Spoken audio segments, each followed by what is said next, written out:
உலகத்தில் மனிதப் பிறப்பை பெற்றுக் கொண்டவர்கள் இந்த பிறப்பினால் அடையத்தக்க ஆன்மலாபத்தை காலமுள்ள போதே அறிந்து அடைய வேண்டும். அந்த ஆன்மலாபம் எது?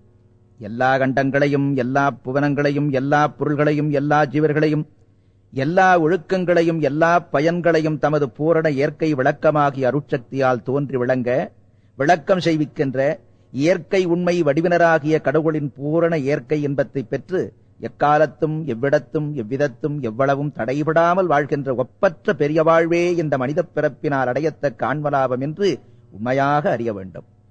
இயற்கை இன்பத்தை பெற்று தடைபடாமல் வாழ்கின்ற அந்த பெரிய வாழ்வை எதனால் நாம் பெறக்கூடும்? கடவுளின் இயற்கை விளக்கமாகிய அருளைக் கொண்டே அடையக்கூடும் என்று அறிய வேண்டும். கடவுளின் இயற்கை விளக்கம் அருள். அந்த அருளை எவ்வாறு பெறலாம்?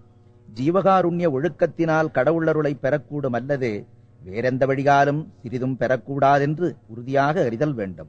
கடவுள் அருளை ஜீவகாருண்ய ஒழுக்கத்தினால் மட்டுமே பெற முடியும் என்பதை விவரிக்க வேண்டுகின்றேன்.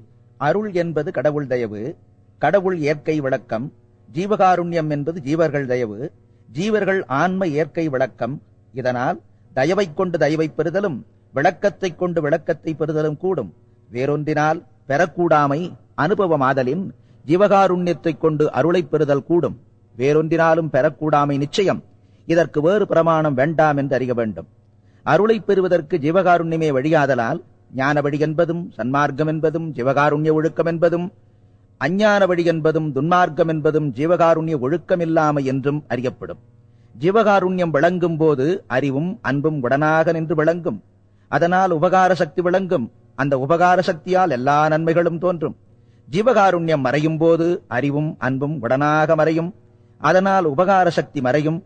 உபகார சக்தி மறையவே எல்லா தீமைகளும் தோன்றும். ஆதலின் புண்ணியம் என்பது ஜீவகாருண்யம் என்றே என்றும், பாவம் என்பது ஜீவகாருண்யம் இல்லாமை ஒன்றே என்றும் அறியப்படும்.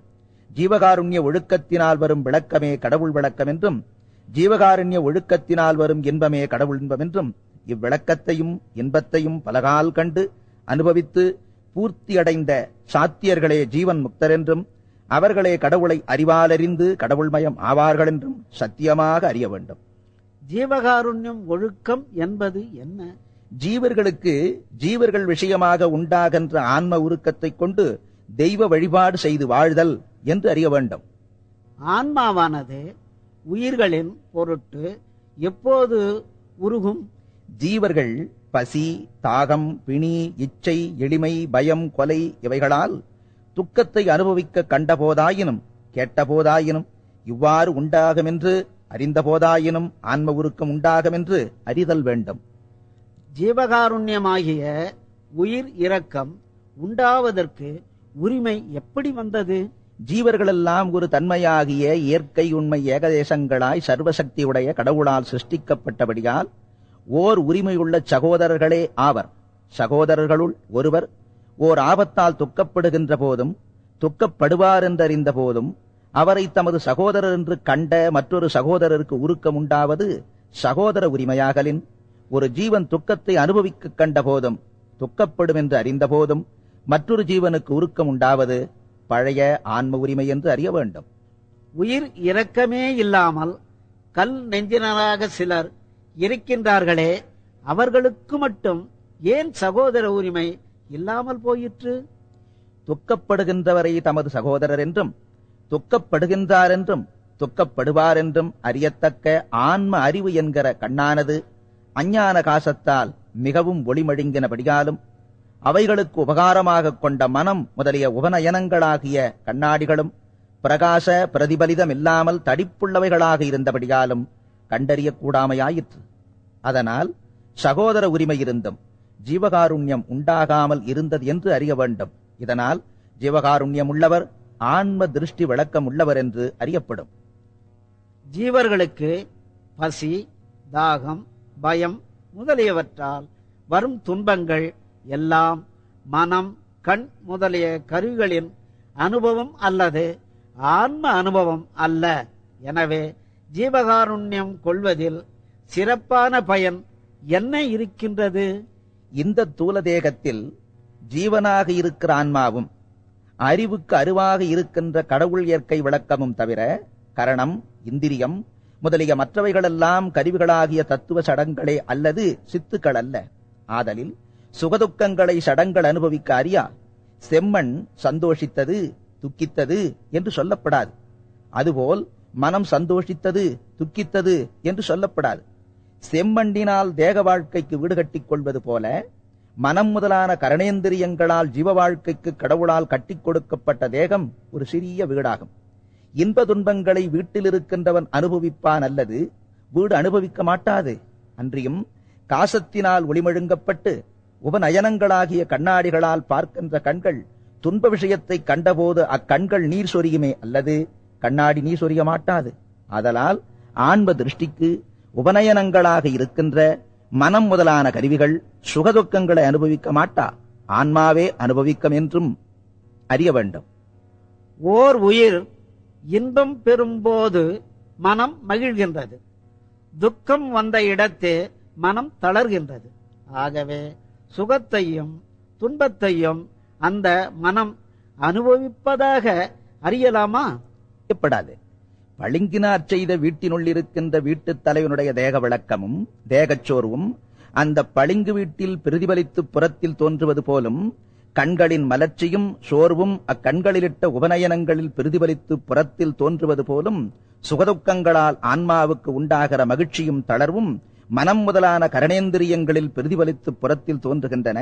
ஆதலில் சுகதுக்கங்கள் ஆன்மாவுக்கே அனுபவம் என்றும் சுகதுக்கங்களை அறிந்து அனுபவித்தற்கு கரணேந்திரியங்கள் ஆன்மாவுக்கு உபகார கருவிகளாகும் என்றும் அறிய வேண்டியுள்ளது. கடவுளால் படைக்கப்பெற்ற ஜீவர்களில் பலர் பசி, தாகம், பயம் முதலியவற்றால் மிகவும் துன்புறுவது ஏன்? முந்தேகத்தில் ஜீவகாருண்ய ஒழுக்கத்தை விரும்பாமல் கடின சித்தர்களாகி துன்மார்க்கத்தில் நடந்த ஜீவர்களாதலால் கடவுள் விதித்த அருளாணையின்படி பசி, தாகம், பயம் முதலியவற்றால் மிகவும் துன்பப்படுகிறார்கள் என்று அறிய வேண்டும். ஓர் உயிர் இதற்கு முன்பாக வேறொரு உடம்பில் இருந்தது என்று கூறுவது எப்படி பொருந்தும்? ஒரு வீட்டில் குடிக்கூலி கொடுத்து குடித்தனம் செய்ய வந்த சம்சாரி அதற்கு முன் வேறொரு வீட்டில் குடிக்கூலி கொடுத்து குடித்தனம் செய்திருந்தான் அல்லது வீடில்லாமல் குடித்தனம் செய்ய மாட்டான் என்றும், இப்போது வந்த வீட்டிலும் கலகம் நேரிட்டால் பின்னும் வேறொரு வீட்டில் குடிபோவான் என்றும் அறிவது போல இந்த தேகத்தில் ஆகார கூலி கொடுத்து குடியிருக்க வந்த ஜீவன் இதற்கு முன்னும் வேறொரு தேகத்தில் அந்த கூலியை கொடுத்து ஜீவித்திருந்தான் அல்லது தேகமில்லாமல் ஜீவித்திருக்க மாட்டான் என்றும், இந்த தேகத்திலும் கலகம் நேரிட்டால் பின்னும் வேறொரு தேகத்தில் குடிபோவான் என்றும் துணிய வேண்டும். ஆதலால் முன்னும் பின்னும் ஜீவர்களுக்கு தேகங்கள் நேரிடும் என்று அறிய வேண்டும். முன்னர் செய்த பாவங்களின் தொடர்ச்சி பின்னர் ஓர் உடம்பெடுத்த போது வரும் என்பது எவ்வாறு? ஒரு சம்சாரி முன் குடித்தனம் செய்திருந்த வீட்டில் தன் தலைவன் கட்டளைப்படி நடவாமல் துன்மார்க்கங்களை வருவித்து அவர்களோடு கூடி பழகி இருந்தானால் அந்த சமுசாரி அந்த வீட்டை விட்டு வேறொரு வீட்டில் குடிவந்த காலத்திலும் அந்த துன்மார்க்கர்கள் இந்த வீட்டிலும் வந்து அவனுடன் பழக்கம் செய்வார்கள். அதுபோல் ஒரு ஜீவன் முன் குடியிருந்த தேகத்தில் கடவுள் கட்டளைப்படி நடவாமல் துன்மார்க்கத்தால் பாவகர்மங்களை விரும்பி செய்திருந்தானால் அந்த ஜீவன் வேறொரு தேகத்தில் வந்தபோதும் அந்த பாவக்கர்மங்கள் இப்போது வந்த தேகத்திலும் வந்து அந்த ஜீவனை சேரும் என்று அறிய வேண்டும். முன்பிறவியில் ஜீவகாருண்ய ஒழுக்கத்தை கடைப்பிடிக்காமல் கைவிட்ட காரணத்தால் இந்த பிறவியில் துன்பப்படுகின்ற உயிர்களுக்கு உதவி செய்து அவர்களின் துன்பத்தை மாற்றுவது கடவுளின் அருளாணைக்கு எதிரானது அல்லவா? ஆகாது. அரசன் தன் கட்டளைக்கு முற்றும் விரோதித்து கால்களுக்கு விலங்கிடப்பட்டு சிறைச்சாலையில் இருக்கின்ற பெரிய குற்றவாளிகளுக்கும் தன் சேவர்களைக் கொண்டு ஆகாரம் கொடுப்பிக்கின்றான். அதுபோல் கடவுள் தன் கட்டளைக்கு முழுதும் விரோதித்து பல வகையால் பந்தம் செய்யப்பட்டு நரகத்தில் இருக்கின்ற பாவிகளுக்கும் தன் பரிவார தேவர்களைக் கொண்டு ஆகாரம் கொடுப்பிக்கின்றார். அரசன் தன் கட்டளைப்படி நடவாமல் வேறுபட்ட சாதாரண குற்றமுடையவர்களை தன்னால் அவர்கள் பெறத்தக்க லாபத்தை பெற ஒட்டாமல் உத்தியோகத்தினின்றும் நீக்கி அவர்களுக்கு நல்லறிவு வருவிக்கின்ற நிமித்தம் அவ்விடத்தை விட்டு வேறிடங்களில் வெளிப்படுத்துகின்றான். அவர்கள் உத்தியோகம் இழந்தபடியால் சுகபோஜன முதலிய போகங்களை இழந்து ஊர்ப்புறங்களில் போய் ஆகார முதலியவை குறித்து அலைந்து வருந்துகின்ற போது தயவுள்ளவர்கள் கண்டு ஆகார முதலியவை கொடுக்கின்றார்கள். அதை அரசன் கேட்ட காலத்திலும் கண்ட காலத்திலும் கொடுத்தவர்களை இரக்கமுள்ள நல்ல சமுசாரிகள் என்று சந்தோஷித்து உபசரிக்கின்றானே அல்லது கோபிக்கின்றான் இல்லை.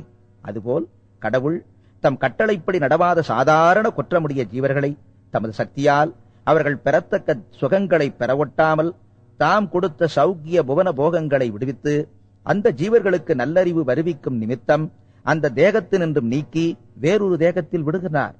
அந்த ஜீவர்கள் சௌக்கிய புவனபோகங்களை இழந்தபடியால் சௌக்கிய போஜன முதலியவற்றை இழந்து வேறு வேறு இடங்களில் ஆகார முதலியவை இல்லாமல் வருந்தும் போது தயவுள்ளவர்கள் அந்த வருத்தத்தைக் கண்டு ஆகார முதலியவை கொடுத்தால் அப்படி கொடுத்தவர்களை நல்ல இரக்கம் உள்ளவர்கள் மென்மேலும் சுகத்தை அடைய கடவர்கள் என்று சந்தோஷித்து உபசரிப்பார் அல்லது கோபிக்க மாட்டார்.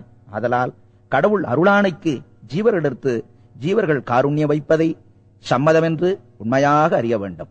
ஜீவகாருண்ய ஒழுக்கம் இல்லை என்றால் இவ்வுலக வாழ்வு ஒழுக்கமற்றதாக சிதைந்து போகும் என்கிறார்களே, அது எப்படி? ஜீவகாருண்யம் இல்லாத போது அறிவும் அன்பும் தோன்றா. அவை தோன்றாத போது கண்ணோட்டமும் ஒருமையும் உபகாரமும் விளங்கா. அவை விளங்காத போது வலிய ஜீவர்களால் எளிய ஜீவர்கள் ஒழுக்கம் பொறாமை முதலானவைகளால் தடைபட்டழிந்து போம். பின்பு வலிய ஜீவர்கள் ஒழுக்கங்களும் தாமச ஒழுக்கங்களாகி ஒருவர் ஒழுக்கத்தால் மற்றவர் ஒழுக்கம் மதத்தினார் சோர்வடைந்து மாறுபட்டு அழிந்து போம். ஜீவகாருண்ய ஒழுக்கம் சிறிதுமில்லாத புலி, சிங்கம் முதலிய மிருகங்கள் வழங்குகின்ற காட்டில் இகலோக ஒழுக்கம் வழங்கவே இல்லை. அதுபோல் ஜீவகாருண்யம் இல்லாத மனிதர்கள் வாழும் இடத்திலும் இகலோக ஒழுக்கம் வழங்கவே மாட்டாதென்று அறிய வேண்டும். ஜீவகாருண்யம் பரலோக ஒழுக்கத்தையும் தருவது. எனவே ஜீவகாருண்யம் இல்லை என்றால் பரலோக ஒழுக்கம் இல்லை என்பது எப்படி? ஜீவகாருண்யம் இல்லாத போது அருள் விளக்கம் தோன்றாது. அது தோன்றாத போது கடவுள் நிலை கைகூடாது. அது கூடாத போது முத்தி இன்பம் ஒருவரும் அடைய மாட்டார்கள். அடையாத பட்சத்தில் பரலோக ஒழுக்கம் வழங்கவே மாட்டாதென்றறிய வேண்டும். ஜீவகாருண்ய ஒழுக்கம் மிகுதியும் நடைமுறைப்படுத்தப்படாமையால் உலகில் பொல்லாத உயிர்களின் பெருக்கமே அதிகரித்துள்ளது என்ற கருத்தை புலப்படுத்த முடியுமா? ஜீவகாருண்யம் இல்லாத கடின சித்தர்களெல்லாம் அவரவர் கடின செய்கைக்கு தக்கபடி சிலர் நரகவாசிகளாகவும் சிலர் சமுத்திரவாசிகளாகவும் சிலர் ஆரண்யவாசிகளாகவும் சிலர் புலி கரடி சிங்கம் யாழி யானை கடமை கடா பன்றி நாய் பூனை முதலிய துஷ்டமிருகங்களாகவும் சிலர் பாம்பு தேள் முதலிய விஷ ஜந்துகளாகவும் சிலர் முதலை சுறா முதலிய கடின ஜந்துகளாகவும் சிலர் காக்கை கழுகு முதலிய பட்சி சண்டாளங்களாகவும் சிலர் எட்டி கள்ளி முதலிய அசுத்த தாவரங்களாகவும் பிறந்திருக்கின்றார்கள். ஆதலால் புல்லொழுக்கங்களே மிகவும் வழங்குகின்றன என்று அறிய வேண்டும். ஜீவகாருண்யம் கடவுளருளை பெறுவதற்கு முக்கிய சாதனம் என்பது அல்லாமல் அதுவே அந்த கருளின் ஏகதேச விளக்கம் என்றும் அறிய வேண்டும். ஜீவகாருண்யம் ஆன்மாக்களின் இயற்கை விளக்கம் ஆதலால் அந்த இயற்கை விளக்கமில்லாத சிவர்களுக்கு கடவுள் விளக்கம் அகத்திலும் புறத்திலும் வெளிப்படவே மாட்டாது. ஜீவகாருண்யத்திற்கு முக்கியமான லட்சியம் எது? ஆன்மாக்களெல்லாம் இயற்கை உண்மை ஏகதேசங்களாயும் இயற்கை விளக்கமாகிய அருள் அறிவுக்கு அறிவாய் விளங்குதற்கு ஒற்றுமை உரிமை இடங்களாயும் இருக்கின்றன என்றும் அந்த ஆன்மாக்கள் ஜீவர்களாகி அதிகரிப்பதற்கு பூத காரிய தேகங்களே உரிமையாக இருக்கின்றன என்றும் அந்த தேகங்களில் ஆன்மாக்கள் ஜீவர்களாகி அதிகரியாவிடில் ஆன்ம விளக்கம் மறைபடும் என்றும் அதனால் அருள் விளக்கம் வெளிப்படாதென்றும் அப்போது மூடம் உண்டாகும் என்றும் அதுவே ஆன்மாக்களுக்கு பந்தமாகும் என்றும் அது பற்றி அவசியம் பூதகாரிய தேகம் வேண்டுமென்றும் பூதகாரிய தேகங்களுக்கு மாயை முதற்காரணமாதலால் அந்த மாயையின் விகற்ப ஜாலங்களாகிய பசி தாகம் பிணி இச்சை எளிமை பயம் கொலை என்பவைகளால் அந்த தேகங்களுக்கு அடிக்கடி அபாயங்கள் நேரிடமென்றும் அப்படி அபாயங்கள் நேரிடாமல் கரணேந்திரிய சகாயங்களை பெற்ற தம் அறிவைக் கொண்டு சர்வஜாக்கிரதையோடு முயற்சி செய்து தடுத்துக் கொள்வதற்கு தக்க அல்ப சுதந்திரம் ஜீவர்களுக்கு அருளால் கொடுக்கப்பட்டது என்றும் அந்த சுதந்திரத்தை கொண்டு ஜீவர்களெல்லாம் தேகங்களிலிருந்து அபாயங்களை நீக்கி ஆன்மலாபத்தை பெறுதற்கு முயற்சி செய்ய கடவர் என்றும் உள்வகையாலும் அஜாக்கிரதையாலும் பசி தாகம் பிணி இச்சை எளிமை பயம் கொலை என்பவைகளால் வரும் அபாயங்களை நிவர்த்தி செய்து கொள்ள மாட்டாமல் வருந்துகின்ற ஜீவர்கள் விஷயத்தில் அவைகளை நிவர்த்தி செய்விக்கத்தக்க சுதந்திரமுள்ள ஜீவர்கள் காருண்யத்தால் நிவர்த்தி செய்விக்க வேண்டுமென்றும் அப்படி நிவர்த்தி செய்விப்பதில் பசியினால் வரும் துன்பமும் கொலையினால் வரும் துன்பமும் தவிர மற்றவைகளால் வரும் துன்பங்களை மாற்றுவது அபரஜீவகாருண்யம் ஆதலால் இவ்வுலக இன்பத்தை மாத்திரம் சிறிதுண்டு பண்ணுமென்றும் பசியினால் வரும் துன்பத்தையும் கொலையினால் வரும் துன்பத்தையும் நிவர்த்தி செய்விப்பது பரஜீவகாருண்யமாகும். ஆதலால் இவ்வுலக இன்பங்களையும் அளவிறந்த சித்தி இன்பங்களையும் எக்காலத்தும் அழியாத முத்தி இன்பத்தையும் அருளால் அடையப்படும் என்றும் ஊழ்வகையாலும் அஜாக்கிரதையாலும் அந்நிய ஜீவர்களுக்கு நேரிடுகிற அபாயங்களை நிவர்த்தி செய்விப்பதற்கு தக்க சுதந்திரமும் அறிவுமிருந்தும் அவ்வாறு செய்யாமல் வஞ்சித்தவர்களுக்கு இவ்வுலக இன்பத்தோடு மோட்ச இன்பத்தை அனுபவிக்கின்ற சுதந்திரம் அருளால் அடையப்படுவதில்லை என்றும் தற்காலத்தில் அனுபவிக்கின்ற புவனபோக சுதந்திரங்களையும் இழந்து விடுவர் என்றும் கடவுள் வேதத்தில் விதித்திருக்கின்றபடியால் ஊழ்வகையாலும் அஜாக்கிரதையாலும் பசி கொலை என்பவைகளால் வரும் அபாயங்களை நிவர்த்தி செய்து கொள்ளத்தக்க அறிவும் சுதந்திரமும் இல்லாத ஜீவர்கள் விஷயத்தில் அவைகளை நிவர்த்தி செய்விக்க தக்க அறிவும் சுதந்திரமும் உள்ள ஜீவர்கள் வஞ்சியாமல் தயவினால் நிவர்த்தி செய்விப்பதே ஜீவகாருண்யத்திற்கு முக்கியமான லட்சியம் என்றும் அதில் சத்தியமாக நம்பிக்கை வைத்து பசித்த ஜீவர்களுக்கும் ஆகாரத்தால் பசி நீக்கியும் கொலைப்படும் ஜீவர்களுக்கு செய்வகையால் கொலை நீக்கியும் திருப்தி இன்பத்தை உண்டு பண்ணுவதே மேலான பிரயோஜனம் என்றும் அறிய வேண்டும். பசி, கொலை, தாகம், பிணி, இச்சை, எளிமை, பயம் என்பவைகளால் வரும் அபாயங்களை நீக்குவது விதியாக இருக்கவும் பசியினாலும் கொலையினாலும் வரும் அபாயங்களை மாத்திரம் நீக்குவது சிறப்பு என்று எப்படி கூறலாம்? ஜீவகாருண்ய ஒழுக்கத்தில் அபரஜீவகாருண்யம் என்றும் பரஜீவகாருண்யம் என்றும் இருவகையாம். அவற்றில் பசி நீக்கலும் கொலை நீக்கலும் பரஜீவகாருண்யம் ஆதலால் விசேஷமாக குறிக்கப்பட்டது என்று அறிய வேண்டும். தாகம் அன்றியும் பசியினால் வருந்துகின்ற ஜீவர்களுக்கு பசியை நிவர்த்தி செய்விக்கின்ற தயவுடையவர்கள் தாகம் நீங்குவதற்கு தண்ணீர் கொடாமல் இரார்கள். தண்ணீர் கொடுப்பது பிரயாசமும் அல்ல. தண்ணீர் ஏரி, குளம், கால்வாய் முதலான இடத்தும் இருக்கின்றது. தாகத்தால் மாற்றிக் கொள்ளத்தக்க ஏகதேச அபாயம் நேரிடுமே அல்லாது அதனால் தேகத்திற்கு ஆணி நேரிடாது. பசியினால் மாற்றிக்கொள்ளக்கூடாத கெடுதி தேகத்திற்கு நேரிடும். பிணி பசியினால் வரும் துன்பத்தை நிவர்த்தி செய்விக்கத்தக்க தயவுடையவருக்கு பிணியினால் வரும் துன்பத்தை நிவர்த்தி செய்விப்பதற்கு தய உண்டாகாமல் இராது. பசி மிகுதியானாலேயே பிணிகள் விருத்தியாகின்றன. ஆகார பக்குவங்களாலேயே அப்பிணிகள் நீங்குகின்றன. பிணிக்கு வேறு மருந்து கொடுப்பதினும் பத்திய ஆகாரமே தேகம் நிற்பதற்கு அவசியமான ஆதாரமாயிருக்கின்றது. பிணியோடு தேகத்தை நெடுநாள் வைத்திருக்க கூடும். ஒரு நாளாகிலும் ஆகாரம் இல்லாமல் தேகத்தை வைத்திருக்க கூடாது. இச்சை பசித்தவர்களுக்கு ஆகாரத்தால் பசி நீக்குவிக்கின்ற தயவுடையவர்களுக்கு இச்சையால் வரும் துன்பங்களை நீக்குவிப்பதற்கு தயவு வராமல் இராது. ஜீவர்களுக்கு உள்ளபடி பசி நேரிடுமாகில் ஆகாரத்தில் அல்லது மற்றொன்றிலும் இச்சையே இராது. ஆகாரம் கிடைப்பதில் உண்டு பசி தீர்ந்தவர் தம் இச்சையைச் சிறிது முயற்சிகளால் முடித்துக் கொள்ளவும் கூடும், அல்லது சமாதானம் செய்து கொள்ளவும் கூடும். இச்சையோடு பல நாள் தேகத்தை வைத்திருக்கலாம், பசியோடு ஒரு நாளும் வைத்திருக்க முடியாது. எளிமை பசித்த ஜீவர்களுக்கு ஆகாரத்தால் பசியை நிவர்த்தி செய்விக்கின்ற தயவு உள்ளவர்களுக்கு சுதந்திரமற்ற ஜீவர்களது எளிமையை நீக்க தயவு வராமல் இராது. பசியினால் வருந்துகின்ற எளிமைக்கு மேற்பட்ட எளிமையே இல்லை. எளிமையை சில நாள் சென்று மாற்றிக்கொள்ளக் கூடும், பசியை எவ்வாறு மாற்றிக்கொள்ளக்கூடாது. எளிமையோடு தேகத்தை வைத்திருக்க கூடும், பசியோடு வைத்திருக்க முடியாது.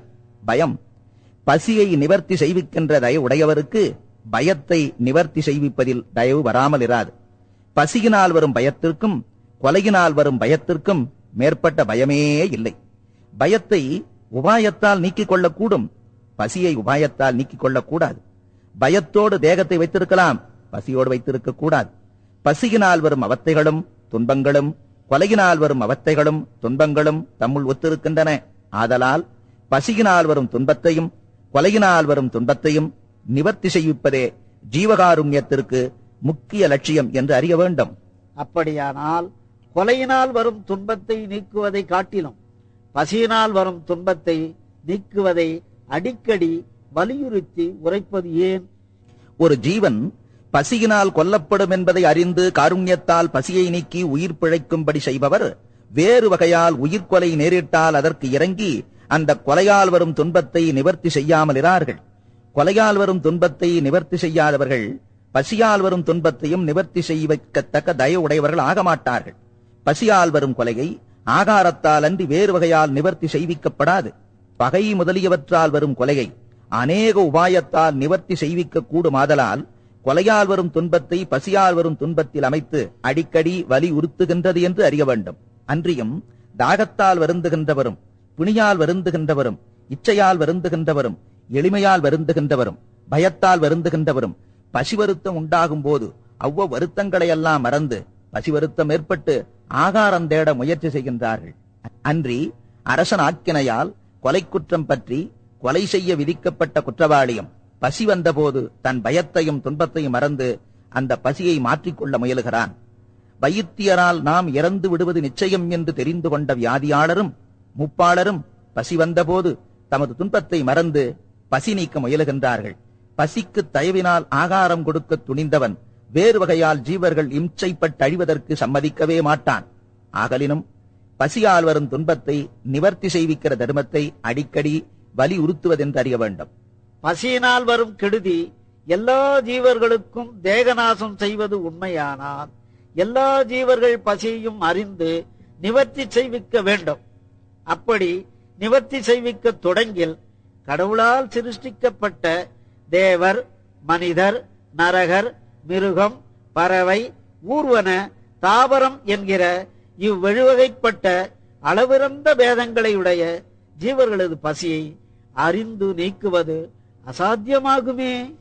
தேவர்கள் மனித சுதந்திரத்தினும் மேற்பட்ட சுதந்திரம் உடையவர்களாய் தங்களுக்கு நேரிட்ட பசியை தங்கள் முயற்சியினாலேயே மாற்றிக்கொள்ளத்தக்க வல்லபம் உடையவர்களாதலால் அவர்கள் பசியை குறித்து மற்றவர் யோசிப்பது அவசியமல்ல என்றும், தேவர்களுக்கும் பசி நேர்ந்தால் துன்பம் உண்டாகுமே என்று இறங்குவது மாத்திரம் அவசியம் என்றும், நரகர் நாம் பசியாற்றுவிக்கத்தக்க இடங்களில் இல்லாமல் வேறிடங்களில் இருக்கின்றபடியாலும் நரகர் பசிக்கு தண்டனை பரிவாரங்களால் பசி ஆற்றுவித்தலாலும் அந்நரகர் பசியை குறித்து யோசிப்பது அவசியம் அல்ல என்றும், அந்நரகரும் பசி நேரிடில் வருந்துவார்களே என்று இறங்குவது மாத்திரம் அவசியம் என்றும், ஊழ்வகையினால் சிறிதும் சுதந்திரமில்லாத மரம், புல் முதலிய தாவரங்களில் மனிதர் தங்கள் வாழ்க்கைக்கு சகாயமாக தங்கள் முயற்சியால் விளைவிக்கின்ற தாவர வர்க்கங்களுக்கு பசி குறித்து நீர் விடுவது அவசியம் என்றும், மற்ற தாவர வர்க்கங்களெல்லாம் அருள் நியதியின்படி ஆகாரம் கொடுப்பிக்க உயிர்த்திருக்கின்ற ஆதலால் அவைகளுக்கெல்லாம் பசி அறிந்து ஆகாரம் கொடுப்பது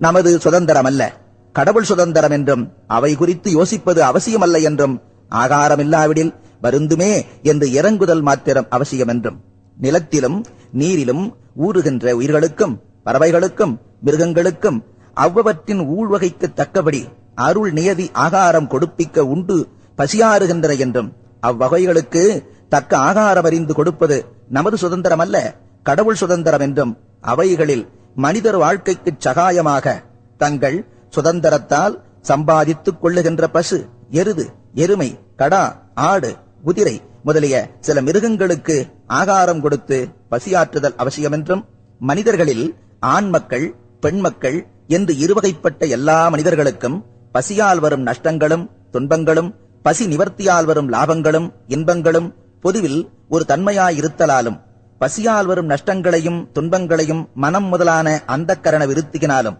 கண் முதலிய இந்திரியங்களாலும் மிகவும் அறிந்து கொள்ளுகின்ற ஆன்ம அறிவு ஒத்து இருத்தலாலும் மனிதர்களுக்கு ஊழ்வகையினால் அருள் நியதியின்படி கொடுப்பிக்கின்ற ஆகாரமட்டில் ஜீவித்து தேகத்தை வைத்திருக்க கூடாமையாலும் தங்கள் முயற்சியாலும் அறிவாலும் சுதந்திரத்தாலும் சம்பாதிக்கின்ற ஆகாமிய ஆகாரத்தாலும் பசியை நீக்கி தேகத்தை வைத்திருக்க வேண்டுமாதலாலும் ஆகாமியத்தால் சம்பாதிக்கின்ற ஜீவ சுதந்திரம் மனிதர்களுக்கு அருளால் மிகவும் கொடுக்கப்பட்டபடியாலும் ஊழ்வகையால் ஆகாரம் நேரிடாமல் பசித்து வருந்தும்படியாகவும் அந்த பசியை நீக்கும் நிமித்தம் ஒருவரையொருவர் எதிர்பார்க்கும்படியாகவும் அவர் தயவினால் ஆகாரம் கொடுத்து அப்பசியை நீக்கி அவரை நன்முயற்சியில் செலுத்தவும் ஆகாரம் கொடுத்தவர் சித்தி முத்திகளை அடையவும் அருள் நியதியாக விதிக்கப்பட்டபடியாலும் மனித தேகம் மற்ற ஜீவதேகம் போல இலேசிலே எடுக்கக்கூடாது ஆகலாலும் மனித தேகத்தில் ஆன்ம விளக்கமும் அருள் விளக்கமும் மிகவும் விளங்குதலாலும்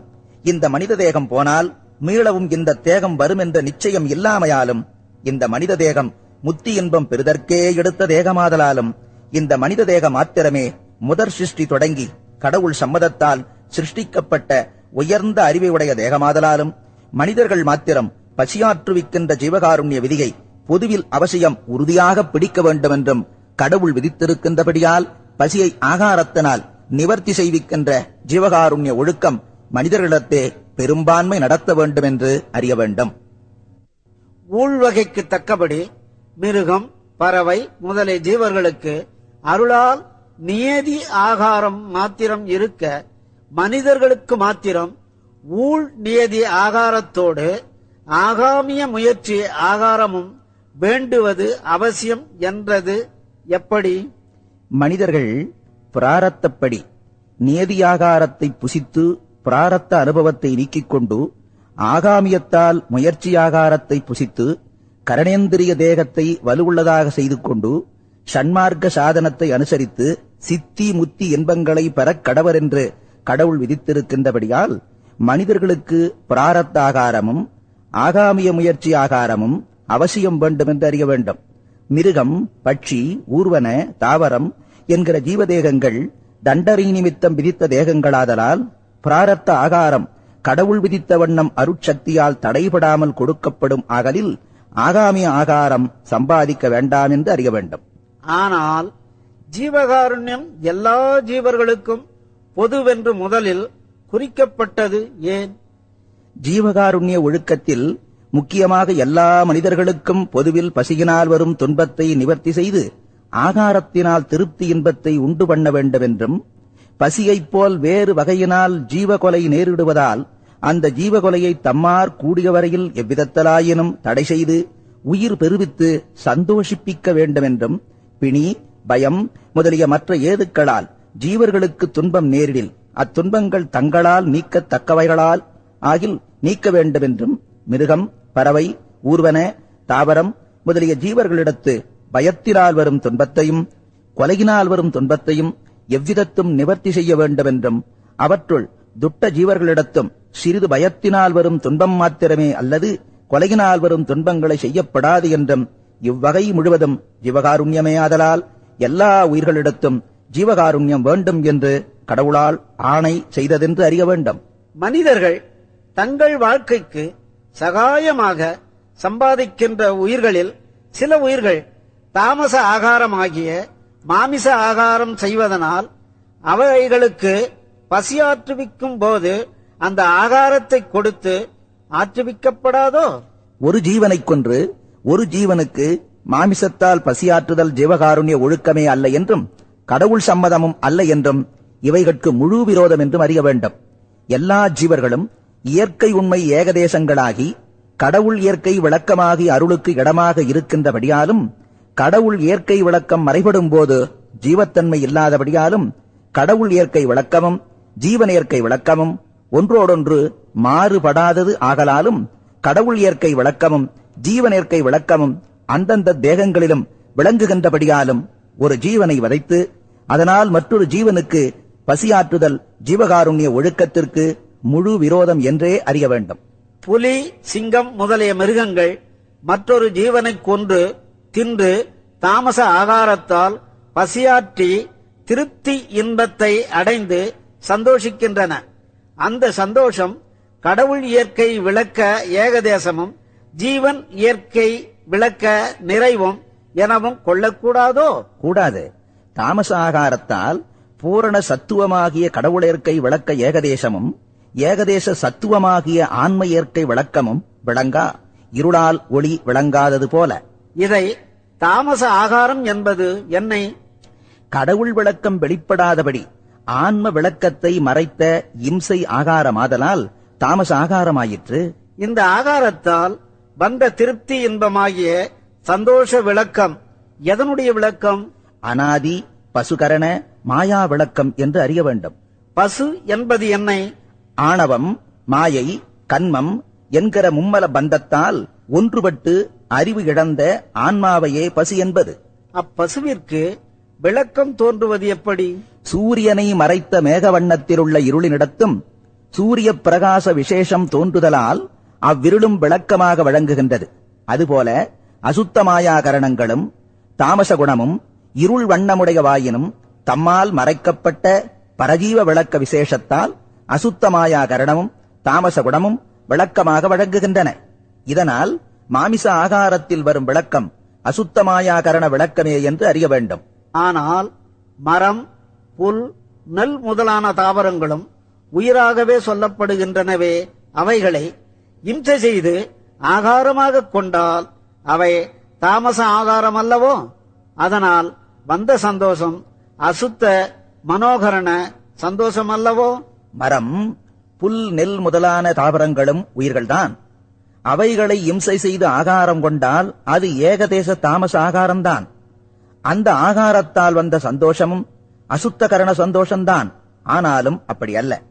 மரம், புல், நெல் முதலான ஜீவர்கள் பரிசம் என்கிற ஓரறி உடைய ஜீவர்கள் ஆதலாலும், அவ்வுடம்பில் ஜீவ விளக்கம் ஒருசார் விளங்குதலாலும், அவ்வுயிர்கள் தோன்றும் வித்துக்களும் மற்ற வித்துக்கள் போல் சடமாதலாலும், அவ்வித்துக்களை நாமே விதைத்து உயிர் விளைவு செய்யக்கூடுமாதலாலும், அவ்வுயிர்களை வேறு செய்யாமல் அவ்வுயிர்களிடத்து உயிர் இல்லாமல் உயிர் தோன்றற்கு இடமான சடங்களாகத் தோன்றிய வித்துக்களையும் காய்களையும் கனிகளையும் பூக்களையும் கிழங்குகளையும் தழைகளையும் ஆகாரங்களாகக் கொள்வதே அன்றி அவ்வுயிருள்ள முதல்களை ஆகாரமாகக் கொள்ளாதபடியாலும், அவைகளில் வித்து, காய், கனி முதலானவை கொள்ளும்போது சுக்கிலம், நகம், ரோமம் முதலியவைகளை வாங்கும்போது இம்சை உண்டாகாமை போல் இம்சை உண்டாகாதபடியாலும், தாவர வர்க்கங்களுக்கு மனம் முதலான அந்த கரணங்கள் விருத்தி இல்லாதபடியாலும் அது உயிர் கொலையுமல்ல, துன்பம் உண்டு பண்ணுவதுமல்ல.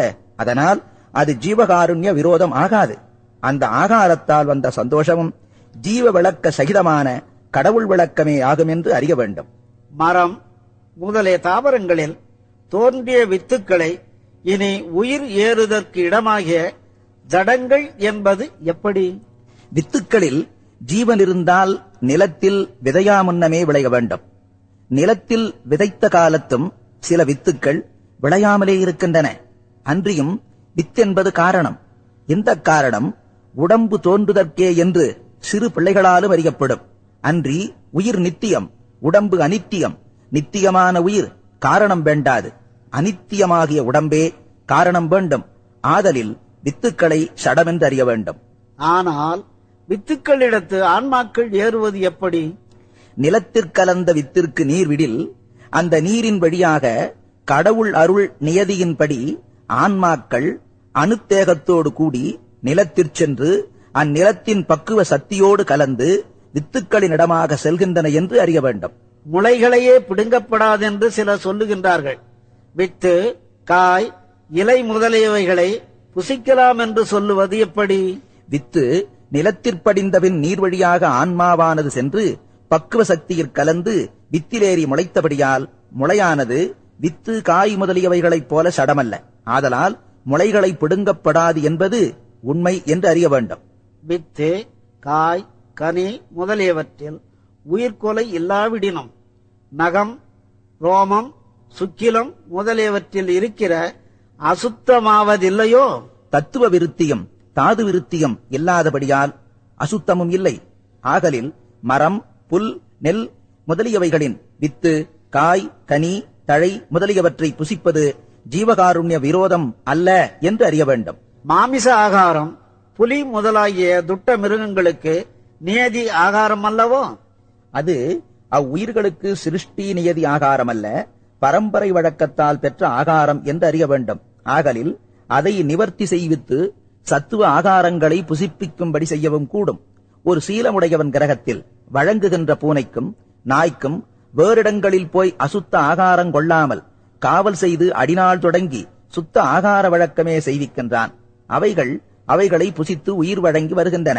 அப்படியே புலி, சிங்கம் முதலிய துட்ட வர்க்கங்களையும் மேல் நின்று சுத்த ஆகாரத்தில் பழக்குவார் இல்லாமையால் அசுத்த ஆகாரங்களை பழக்கத்தார் புசிக்கின்றன என்று அறியலாம். ஆகலில் ஒரு ஜீவனைக் கொன்று மற்றொரு ஜீவனுக்கு பசியாற்றுவித்தல் கடவுளுக்கு சம்மதமும் அல்ல, ஜீவகாருண்ய ஒழுக்கமும் அல்ல என்று சத்தியமாக அறிய வேண்டும். இந்த ஜீவகாருண்யம் என்கின்ற சாதனத்தில் சாத்தியமாகின்ற இன்பம் அபர இன்பம் என்றும் பர இன்பம் என்றும் இருவகைப்படும். அபர இன்பம் இச்சை முதலியவைகளை பற்றி உண்டாகின்ற துன்பத்தை நிவர்த்தி செய்விப்பதில் வரும் இன்பம் அபர இன்பமாகும். அவை இம்மையில் அனுபவிக்கின்ற இன்பங்களில் சில என்று அறிய வேண்டும். அவை எவை? உடுப்பதற்கு வஸ்திரமில்லாமலும், இருப்பதற்கு இடமில்லாமலும், உழுவதற்கு நிலமில்லாமலும், பொருந்துவதற்கு மனைவி இல்லாமலும், விரும்பியபடி செய்வதற்கு பொருள் முதலிய வேறு வேறு கருவிகள் இல்லாமலும் துன்பப்படுகின்ற ஜீவர்கள் விஷயத்தில் ஜீவகாருண்யம் தோன்றி உடுப்பதற்கு வஸ்திரம், இருப்பதற்கு இடம், உழுவதற்கு நிலம், பொருந்துவதற்கு பெண், விரும்பியபடி செய்வதற்கு பொருள் முதலானவை கொடுத்தபோது பெற்றுக்கொண்டவர்களுக்கு உள்ளிருந்து முகத்தினிடமாக தோன்றுகின்ற இன்ப விளக்கமும், அந்த இன்பத்தைக் கண்டு கொடுத்தவர்களுக்கு உண்டாகின்ற இன்ப விளக்கமும் கடவுள் கரணத்தில் ஏகதேசமும் ஜீவகரணத்தில் பூரணமுமாக தோன்றுகின்றவையாகலால் அது அபர இன்பம் என்று அறிய வேண்டும். பர இன்பம் பசியினால் வரும் துன்பத்தை நிவர்த்தி செய்விப்பதில் வரும் இன்பம் பர இன்பமாகும். அவை இம்மையில் போக சித்திகளாலும் யோக சித்திகளாலும் ஞான சித்திகளாலும் வருகிற இன்பங்களும் முடிவில் அனுபவிக்கப்படும் மோட்ச இன்பமும் ஆகும் என்று அறிய வேண்டும். உண்பதற்கு ஆகாரம் இல்லாமல் சோர்வடைந்த ஜீவர்களுக்கு ஜீவகாருண்யத்தால் ஆகாரம் கொடுக்க உண்டு பசி நீங்கிய தருணத்தில் அந்த ஜீவர்களுக்கு அகத்தினிடத்தும் முகத்தினிடத்தும் தழைத்து பொங்கி ததும்புகின்ற இன்பமும் அது கண்டபோது கொடுத்தவர்களுக்கு அகத்திலும் முகத்திலும் அவ்வாறு உண்டாகின்ற இன்பமும் ஆன்ம சகிதமாகிய கடவுள் கரணத்தில் பூரணமாக தோன்றுகின்றவை ஆகலால் அது பர இன்பம் என்று அறிய வேண்டும். வஸ்திரம், இடம், நிலம், பெண், பொருள் முதலானவைகள் இல்லாமல் துன்பப்படுகின்றவர்கள் அத்துன்பங்களை மன எழுச்சியால் சகித்துக் கொண்டு உயிர் தரித்து தங்களால் செய்யக்கூடிய முயற்சியை செய்யக்கூடும். பசியினால் துன்பம் நேரிட்ட போது மன எழுச்சியால் அத்துன்பத்தை சகித்துக் கொள்ளக்கூடாது. சகிக்கத் தொடங்கில் உயிர் இழந்து விடுவார்கள். பசியின் சகியாமை. பசி நேரிட்ட போது பெற்றவர்கள் பிள்ளைகளை விற்றும், பிள்ளைகள் பெற்றவர்களை விற்றும், மனைவியை புருடன் விற்றும், புருடனை மனைவி விற்றும் அந்த பசியினால் வரும் துன்பத்தை மாற்றிக்கொள்ள துணிவார்கள் என்றால் அந்நியமாகிய வீடு, மாடு, நிலம், உடைமை முதலியவைகளை விற்று பசியை நீக்கிக் கொள்வார்கள் என்பது சொல்ல வேண்டுவதில்லை. உலகம் முழுவதும் ஆளுகின்ற சக்கரவர்த்தியாகிய அரசனும் பசி நேரிட்ட போது தனது அதிகார உயர்ச்சி முழுவதும் விட்டு தாழ்ந்த வார்த்தைகளால் பசி நீரிட்டது என்ன செய்வது என்று அருகில் இருக்கின்ற அமைச்சரிடத்து குறை சொல்லுகிறான். பகைவரால் எரியப்பட்டு மார்பில் உருவிய பானத்தையும் கையாற் பிடித்துக் கொண்டு எதிரிட்ட பகைவரையெல்லாம் அஞ்சாது ஒரு நிமிஷத்தில் வெல்லத்தக்க சுத்த வீரரும் பசி நேரிட்ட போது சௌரியத்தை இழந்து பசிக்கஞ்சி பக்கத்தில் நிற்கின்றவனை பார்த்து இளைப்பு வருமே, சண்டை எப்படி செய்வது என்று முறையிடுகின்றார்கள். இவ்வுலக போகங்களோடு இந்திர போக முதலிய போகங்களையும் துரும்பாக விருத்து முற்றும் துறந்து அறிவை அறிந்து அனுபவம் விளங்கிய ஞானிகளும் இந்திரியங்களை அடக்கி மனோலயம் செய்து உண்மை நெட்டையில் இருக்கின்ற யோகிகளும் இறந்தோரையும் எழுப்பத்தக்க அளவிறந்த மகத்துவங்கள் விளங்கிய சித்தர்களும் முனிவர்களும் தபசிகளும் பசி நேரிட்ட போது தங்கள் தங்கள் அனுபவ லட்சியங்களை விட்டு அடுத்த ஊரை நோக்கி பலிக்கு வருகின்றார்கள். பலி நேராத போது நிலை கலங்குகின்றார்கள். சொற்பனத்தில் ஓர் இழிவு வரினும் அது குறித்து உயிர்விடத்தக்க மானிகளும் பசி நேரிட்ட போது சொல்லத்தகாதவரிடத்தும் சொல்லி மானம் குலைகின்றார்கள். சாதி சமய ஆச்சாரங்களில் அழுத்தமுடைய ஆச்சாரியர்களும் பசி வந்தபோது ஆச்சாரத்தை மறந்து ஆகாரத்திற்கு எதிர்பார்க்கின்றார்கள். கல்வி கேள்விகளில் நிரம்பி அரிதற்கு அரிய நுட்பங்களை அறிந்து செயற்கரிய செய்கைகளை செய்து முடிக்க வல்லவர்களும் பசி நேரிட்ட போது அறிவும் கருத்தும் அழிந்து தடுமாறுகின்றார்கள். இராப்பகல் தோன்றாது புணர்ச்சி இன்பத்தில் பொங்குகின்ற காமிகளும் பசி நேரிட்ட போது புணர்ச்சியை மறந்து காமத்தை கசந்து கலங்குகின்றார்கள். நாமே பெரியர், நமக்கு மேற் பெரியர் இல்லை என்று இருமாப்படைகின்ற அகங்காரிகளும் பசி நேரிட்ட போது அகங்காரம் குலைந்து ஆகாரம் கொடுப்பவரை பெரியவராக புகழ்கின்றார்கள். ஒரு வகை காரியங்களில் அநேக வகைகளாக உபசரிக்கச் செய்கின்ற டம்பர்களும் பசி நேரிட்ட போது டம்பத்தை இழந்து மயங்குகின்றார்கள். இவர் இப்படி ஆனால் ஒரு வகை ஆதாரமும் இல்லாத ஏழைகள் பசி நேரிட்ட போது என்ன பாடுபடார்கள். அந்த காலத்தில் அந்த ஏழைகளுக்கு ஆகாரம் கிடைத்தால் எப்படிப்பட்ட சந்தோஷம் உண்டாகும், அந்த சந்தோஷத்தை தோற்றுவித்தவர்களுக்கு எப்படிப்பட்ட லாபம் கிடைக்கும். இப்படிப்பட்டதென்று சொல்வதற்கும் அருமை என்றறிய வேண்டும். பசியின் அவத்தை.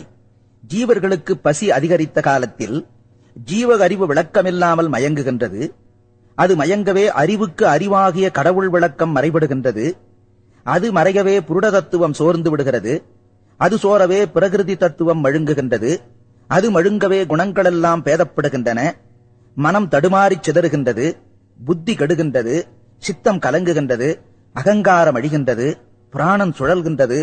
புதங்களெல்லாம் புழுங்குகின்றன. வாத பித்த சிலேட்டுமங்கள் நிலை மாறுகின்றன. கண் பஞ்சடைந்து குடிந்து போகின்றது.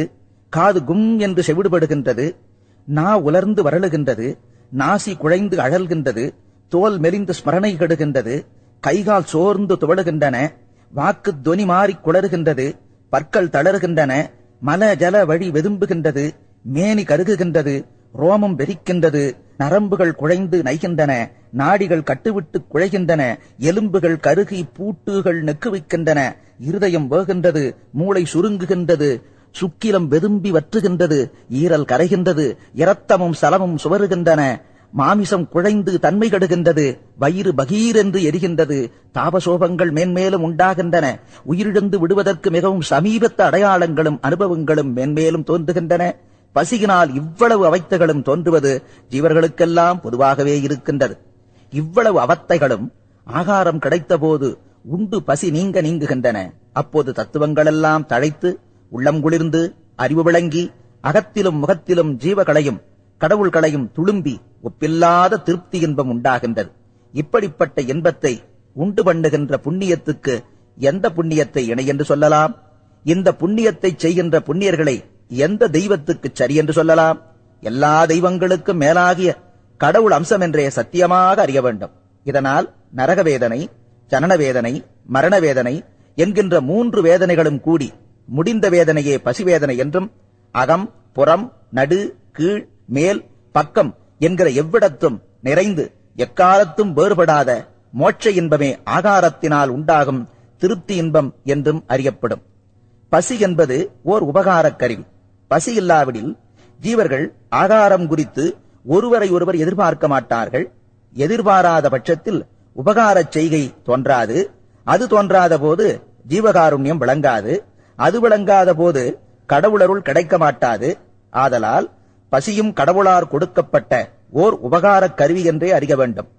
பசியினால் துன்பப்படுகின்றவர்கள் ஆகாரத்தை கண்ட காலத்தில் அடைகின்ற சந்தோஷமும் தாய், பிதா, பெண்டு, பிள்ளை, காணி, பூமி, பொன், மணி முதலானவைகளை கண்ட காலத்திலும் அடையார்களாயின் ஆகாரம் உண்ட காலத்தில் உண்டாகும் சந்தோஷம் எப்படிப்பட்டதாக இருக்கும்? ஆதலால் இந்த ஆகாரத்தின் சுரூப ரூப சுபாவங்களும் கடவுளின் ஏகதேச சுரூப ரூப சுபாவங்களாகவே அறிய வேண்டும். ஜீவகாருண்யம். பசி என்கிற நெருப்பானது ஏழைகள் தேகத்தினுள் பற்றி எரிகின்ற போது ஆகாரத்தால் அவிக்கின்றதுதான் ஜீவகாருண்யம். பசி என்கின்ற விஷக்காற்றானது ஏழைகள் அறிவாகிய விளக்கை அவிக்கின்ற தருணத்தில் ஆகாரம் கொடுத்து அவியாமல் ஏற்றுகின்றதே ஜீவகாருண்யம். கடவுள் இயற்கை விளக்கத்திற்கிடமாகிய ஜீவதேகங்கள் என்கின்ற ஆலயங்கள் பசியினால் பாழாகும் தருணத்தில் ஆகாரம் கொடுத்து அவ்வாலயங்களை விளக்கஞ்செய்விப்பதே ஜீவகாருண்யம். கடவுள் இன்பத்தை பெறுகின்ற நிமித்தம் தேகங்களிலிருந்து குடித்தனம் செய்கின்ற ஜீவரது தத்துவ குடும்பம் முழுவதும் பசியினால் நிலை தடுமாறி அழியும் தருணத்தில் ஆகாரம் கொடுத்து அக்குடும்பம் முழுதும் நிலை பெறச் செய்வதே ஜீவகாருண்யம். பசி என்கிற புலியானது ஏழை உயிர்களை பாய்ந்து கொல்லத் தொடங்கும் தருணத்தில் அப்புலியை கொன்று அவ்வுயிரை ரட்சிப்பதே ஜீவகாருண்யம். பசி என்கிற விஷம் தலைக்கேறி ஜீவர் மயங்கும் தருணத்தில் ஆகாரத்தால் அவ்விஷத்தை இறக்கி மயக்கந்தெளியச் செய்வதே ஜீவகாருண்யம். பசி என்கிற கொடுமையாகிய தேள் வயிற்றிற் புகுந்து கொட்டுகின்ற போது கடுப்பேறி கலங்குகின்ற ஏழைகளுக்கு ஆகாரத்தால் அக்கடுப்பை மாற்றி கலக்கத்தை தீர்ப்பதே ஜீவகாருண்யம். நேற்று இராப்பகல் முழுவதும் நம்மை அரைப்பங்கு கொன்று தென்ற பசி என்கிற பாவி இன்றும் வருமே, இதற்கு என்ன செய்வோம் என்று ஏக்கம் கொள்ளுகின்ற ஏழை ஜீவர்களது ஏக்கத்தை நீக்குவதுதான் ஜீவகாருண்யம். வெயிலேறிப் போகின்றதே, இனி பசி என்கிற வேதனை வந்து சம்பவிக்குமே, இந்த விதி வசத்திற்கு என்ன செய்வது என்று தேனில் விழுந்த ஈயைப் போல திகைக்கின்ற ஏழை ஜீவர்களுடைய திகைப்பை நீக்குவதுதான் ஜீவகாருண்யம். இருட்டிப் போகின்றதே, இனி ஆகாரம் குறித்து எங்கே போவோம், யாரை கேட்போம், என்ன செய்வோம் என்ற விசாரத்தில் அழுந்திய ஏழை ஜீவர்களது விசாரத்தை மாற்றுவதே ஜீவகாருண்யம். நடந்து நடந்து காலும் சோர்ந்தது, கேட்டு கேட்டு வாயும் சோர்ந்தது, நினைத்து நினைத்து மனமும் சோர்ந்தது, இனி இப்பாவி வயிற்றுக்கு என்ன செய்வோம் என்று கண்ணீர் வடிக்கின்ற ஏழைகளுக்கு ஆகாரம் கொடுத்து கண்ணீரை மாற்றுவதே ஜீவகாருண்யம். பகற்போதும் போய்விட்டது, பசியும் வருத்துகின்றது, வேறிடங்களிற் போக வெட்கம் தடுக்கின்றது, வாய் திறந்து கேட்க மானம் பலிக்கின்றது, வயிறு எரிகின்றது, உயிரை விடுவதற்கு உபாயம் தெரியவில்லை, இவ்வுடம்பை ஏன் எடுத்தோம் என்று மனமும் முகமும் சோர்ந்து சொல்வதற்கு நாயழாமல், உற்பாதை சொப்பனங்கண்ட ஊமையைப் போல் மனம் மருகுகின்ற மாறிகளாகிய ஜீவர்களுக்கு ஆகாரம் கொடுத்து மானத்தை காப்பதுவே ஜீவகாருண்யம். நாம் முன்பிறப்பில் பசித்தவர்கள் பசிக்குறிப்பறிந்து பசியை நீக்கியிருந்தால், இப்பிறப்பில் நமது பசிக்குறிப்பறிந்து பசியை நீக்குவதற்கு பிரிதொருவர் நேர்வார். இப்போது அப்படி நாம் செய்ததில்லை, இப்போது நமக்கு இப்படி செய்வாருமில்லை என்று விவகரித்துக் கொண்டு தூக்கம் பிடிக்காமல் துக்கப்படுகின்ற ஏழை ஜீவர்களுக்கு ஆகாரம் கொடுத்து துக்கத்தை நீக்கி தூக்கம் பிடிக்க வைப்பதே ஜீவகாருண்யம். தேகம் முழுதும் நரம்புகள் தோன்ற பசியினால் இழைத்து உயிரொடுங்கி மூர்ச்சை முடிய காலத்தும் அயலாரை கேட்பது துணியாமற் கடவுளை நினைத்து நினைத்து நெருப்பிற்படுத்து நித்திரை செய்யத் தொடங்குவாரைப் போல அடிவயிற்றில் கொடிய பசி நெருப்பை வைத்து படுக்கத் தொடங்குகின்ற விவேகிகளுக்கு ஆகாரம் கொடுத்து அந்த பசி நெருப்பை ஆற்றுவதே ஜீவகாருண்யம். நேற்று பட்டினி கிடந்தது போல இன்றும் பட்டினி கிடப்பது எப்படி? நாம் பாலியவசத்தால் இன்றும் பட்டினி கிடக்க துணிவோம் ஆயினும், பட்டினி சகியாத நமது ஏழை மனைவி வயிற்றுக்கு யாது செய்வோம்? இவள் பசியை குறிப்பதும் பெரிதல்ல, வார்த்தி பசியால் மிகவும் சோர்ந்த நமது தாய் தந்தைகள் இன்றும் பட்டினி கிடந்தால் இறந்து விடுவார்களே, இதற்கு என்ன செய்வோம்? பசியினால் அழுது அழுது களைத்த நமது புத்திரர்களது சோர்ந்த முகத்தை எப்படி பார்ப்போம் என்று எண்ணி எண்ணி கொல்லன் உலையில் ஊத மூண்ட நெருப்பைப் போல் பசி நெருப்பும் பய நெருப்பும் விசார நெருப்பும் உள்ளே மூண்டபடி இருக்க, கன்னப்புடையில் கைகளை வைத்துக் கொண்டு கண்களில் நீர் கலங்க வருந்துகின்ற ஏழைகளுக்கு ஆகாரம் கொடுத்து வருத்தத்தை மாற்றுவதே ஜீவகாருண்யம். கண், கை, கால் முதலிய உறுப்புகளில் குறைவில்லாதவர்களாகி ஆகாரம் சம்பாதிக்கத்தக்க சக்தி உள்ளவர்களும் பசியால் வருந்தி இதோ படுத்திருக்கின்றார்கள். குருடும் செவிடும் ஊமையும் முடமுமாக இருக்கின்ற நமக்கு ஆகாரம் எந்த வழியார் கிடைக்கும், பசி எப்படி நீங்கும் என்று தனித்தனி நினைத்து நினைத்து துக்கப்படுகின்ற ஏழைகளுக்கு ஆகாரம் கொடுத்து துக்கத்தை நீக்குவதே ஜீவகாருண்யம். பசியினால் வருந்துகின்றவர்கள் எந்த தேசத்தாராயினும், எந்த சமயத்தாராயினும், எந்த ஜாதியாராயினும், எந்த செய்கையாராயினும், அவர்கள் தேச ஒழுக்கம், சமய ஒழுக்கம், ஜாதி ஒழுக்கம், செய்கை ஒழுக்கம் முதலானவைகளை பேதித்து விசாரியாமல் எல்லா ஜீவர்களிடத்தும் கடவுள் விளக்கம் பொதுவாய் விளங்குவதை அறிந்து பொதுவாக பார்த்து அவரவர் ஒழுக்கத்திற்கு தக்கபடி அவர்கள் பசியை நிவர்த்தி செய்விப்பதே ஜீவகாருண்யம். சன்மார்க்க ஒழுக்கத்திற்கு ஒத்த சத்துவ ஆகாரத்தால் பசி நிவர்த்தி செய்து கொள்ளத்தக்க மிருகம், பறவை, ஊர்வன, தாவரம் என்கின்ற உயிர்களுக்கு பசி வந்தபோது பசி நிவர்த்தி செய்விப்பதே ஜீவகாருண்யம்.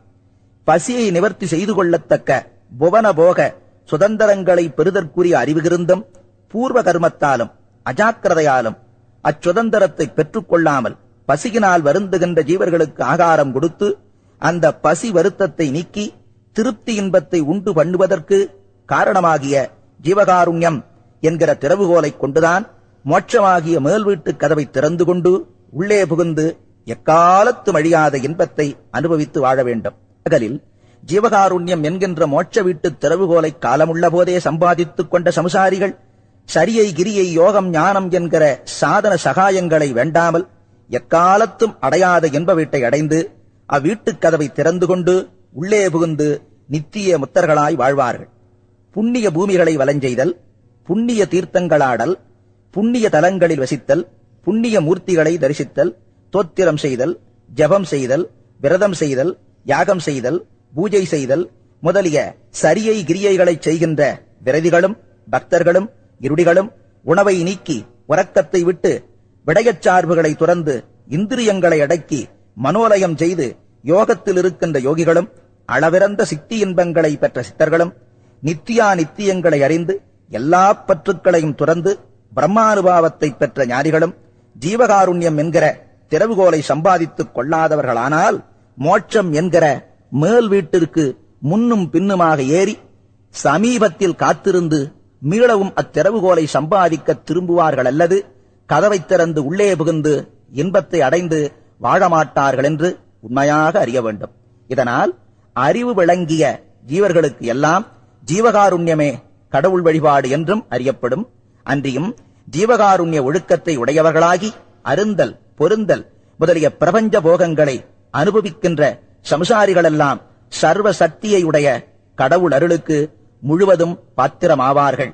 ஜீவகாருண்ய ஒழுக்கமில்லாமல் ஞானம், யோகம், தவம், விரதம், ஜபம், தியானம் முதலியவைகளை செய்கின்றவர்கள் கடவுள் அருளுக்குச் சிறிதும் பாத்திரமாகார்கள்.